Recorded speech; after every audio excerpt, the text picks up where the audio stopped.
नमस्कार दोस्तों, हमारे चैनल में आप सबका स्वागत है। आज मैं आपके सामने भगवान गणेश की एक बहुत सुंदर कहानी सुनाने जा रही हूँ। प्राचीन काल में एक बड़े प्रतापी राजा थे। उनका नाम नल था। उनकी पत्नी बहुत रूपवती थी। उनका नाम दमयंती था। राजा प्रजा का पालन मन लगाकर करते थे, अतः वे सम सुखी थे और प्रजा भी उनकी सुखी थी। किसी प्रकार का कोई दुख नहीं था। किसी शापवश राजा नल विपत्तियों की बाढ़ में बह गए। उन पर इतनी विपत्ति पड़ी जिनकी कोई गणना नहीं कर सकता। उनके हाथी खाने में अनेक मदमस्त हाथी थे, जिन्हें चोर चुरा कर ले गए। घुड़साल के सभी घोड़ों को भी चोर चुरा कर ले गए। चोरों ने उनके महल पर धावा बोल दिया और सब कुछ लूटकर आग लगा दी। बचा कुचा सब स्वाह हो गया। ज्यों तो सब कुछ संभले तो जुआ खेलकर सब नष्ट हो गया। विपत्तियों की सीमा ही लंघ गई। राजा रानी नगर छोड़कर राज्य से बाहर हो गए। जंगल जंगल घूम रहे थे। पति पत्नी एक तेली के यहाँ पहुँचे। तेली ने दोनों को आश्रय दिया।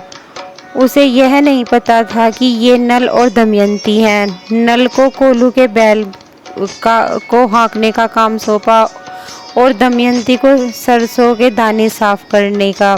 राजा रानी ने ये काम कभी किए नहीं थे, तो उन्हें थकान होने लगी। तेली और तेलन के कड़वे बोलों का शिकार होना पड़ता था। राजा अपनी अनेक जान पहचान की जगहों पर भी गए, पर शाप के कारण हर स्थान पर उनका अपमान हुआ। जंगल घूमते घूमते राजा रानी बिछड़ गए। जहाँ जहाँ भटकने लगे। दमयंती नल जंगल में अकेली रह गई। बेचारी अकेली महिलाएं क्या करे क्या ना करे और मुसीबत भी झेल ले, पर पतिवियोग की अग्नि से कैसे बचे। एक दिन रानी की भेंट अचानक ही शरभंग ऋषि से हो गई। शरभंग द्वारा पूछने पर दमयंती ने अपनी सारी विपत्ति कह सुनाई। शरभंग जी ने दमयंती से कहा, पुत्री, तुम गणेश जी की पूजा करो और गणेश चौथ का व्रत किया करो। रानी तो साधनहीन थी, जैसे कैसे करके गणेश जी का व्रत किया। उस व्रत के प्रभाव से रानी को उसका पति मिल गया और पति को खोया हुआ राज्य मिल गया। राजा रानी ने गणेश जी के भक्त हो गए और उनकी पूजा करने लगे।